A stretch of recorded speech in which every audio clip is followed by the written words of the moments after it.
मैं सब नियमों का पालन करके ये प्रायश्चित करूंगा। तुम पढ़ाई पे ध्यान दो बेटा, परीक्षा पे ध्यान दो। नहीं बाबूजी, ये मामला परीक्षा का नहीं है, ये मामला उपेक्षा का है।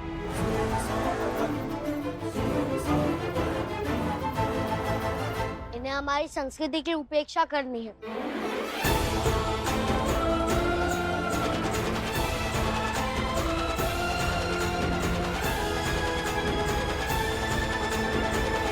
आपको याद है धोती तिलक के बारे में इनसे चर्चा हुई थी?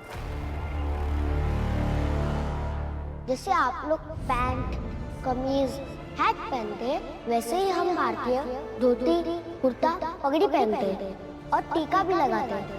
सबका अपना अपना रहन सहन होता है, अपना पहनावा होता है और अपनी संस्कृति होती है, और ये हमारी संस्कृति का अभिन्न अंग है। मैं बस सबको ये समझाना चाहता हूँ कि हमारी संस्कृति की ताकत 2 मिनट में खत्म नहीं हो सकती। तुम्हारा संस्कृति को लेके बाहर जाके उसका सुरक्षा करो, नॉट इन माय स्कूल। अब चाहे जो हो जाए, मैं धोती नहीं बदलूंगा, लेकिन इन्होंने इसे बहस समझ ली। इन्हें मैं कह रहा था कि मेरी संस्कृति ना छीने,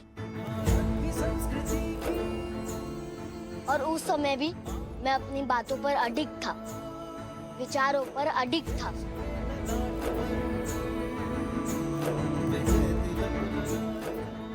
उस समय मैं पीछे नहीं हटा, तो अब कैसे पीछे हट जाऊं? इसलिए आज मौका देखकर मेरे और मेरे परिवार के कठिन समय पर मुझे डिगाने आया है।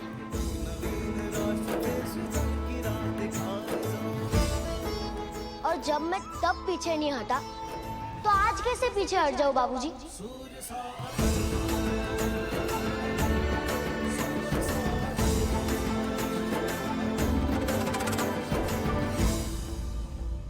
लेकिन देखो बेटा, शिक्षा को। लेकिन बाबूजी, इन्हें मेरी शिक्षा से मतलब ही नहीं है।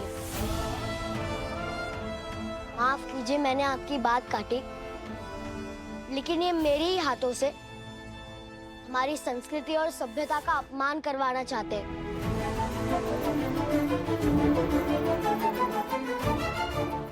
और हमारे मूल्यों को नीचा दिखाना चाहते हैं।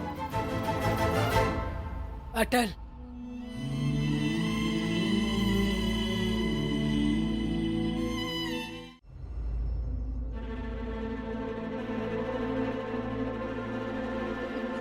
सबके सामने अटल कहकर गया।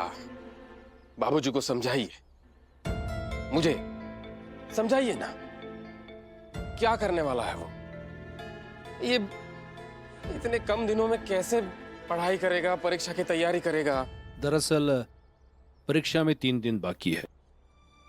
और मुझे लगता है कि अटल को पूरा भरोसा है कि वो ऐसा कुछ करेगा कि पाप का प्रायश्चित भी पूरा होगा और परीक्षा भी नहीं चुकेगी।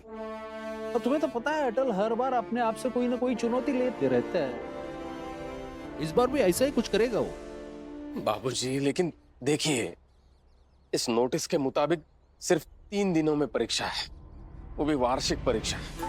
ये प्रायश्चित की विधि पूरी करते करते ही लगभग हफ्ता चला जाएगा। कैसे करेगा पढ़ाई? 3 दिन क्या करेगा अटल? मुझे लगता है कि थोड़ी प्रतीक्षा करो, अटल पर विश्वास करो कि वो कुछ ना कुछ कर लेगा, कोई ना कोई हल जरूर निकाल लेगा।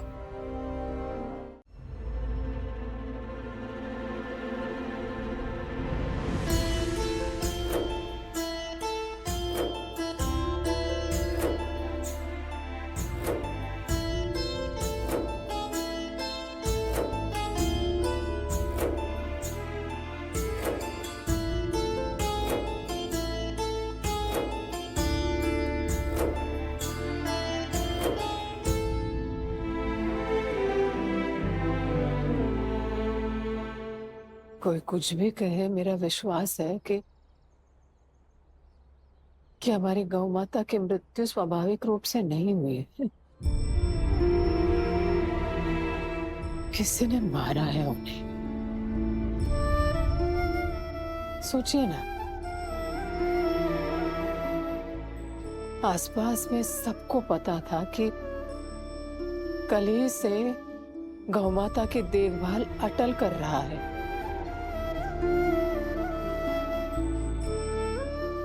ये कहते हुए घिन आती है, लेकिन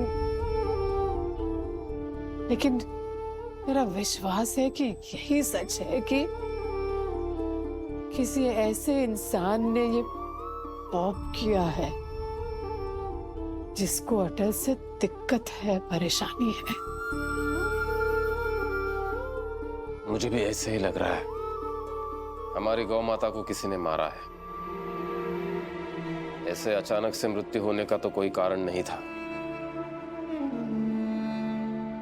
हाँ बाबूजी, हमें भी यही लगता है। किसी ने तो मारा है गौ माता को।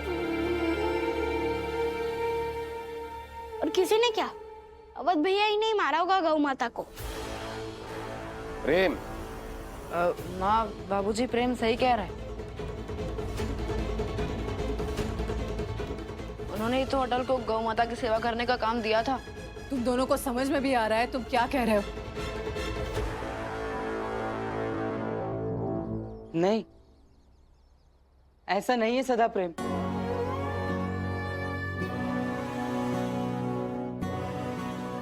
आप दोनों ऐसा सोच सकते हो और सोचने का अपना आधार भी है, क्योंकि मेरी और अटल की नहीं बनती है। लेकिन जो भी हो, अटल भाई है मेरा।